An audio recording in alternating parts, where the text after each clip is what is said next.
বাস্তু সাংঘাতিক ভাবে খারাপ,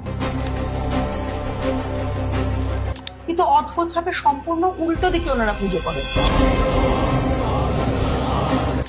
আচ্ছা, এবং প্রতিষ্ঠিত মন্দির করা সেদিকে উল্টো দিকে।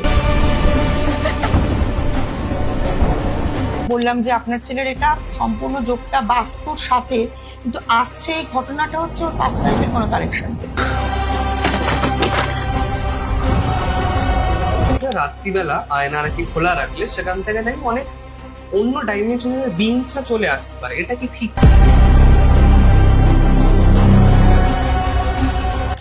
সে যে বাড়িতে বেডরুমের মানে বেডের উল্টো দিকে আয়না, সে বাড়িতে স্বামী স্ত্রীর সম্পর্ক কোনোদিনও ভালো থাকবে না।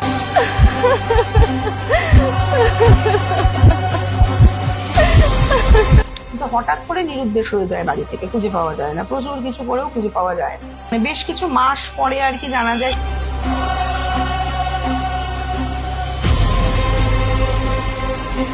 দেখছে তখন সে তো নিজের পূর্বজন্মের অনেক খারাপ ঘটনাও দেখতে পাচ্ছে, তাহলে তাদের তো তার বেশি ট্রমা হয়ে যাবে, তাহলে ট্রমা হিল কিভাবে হচ্ছে?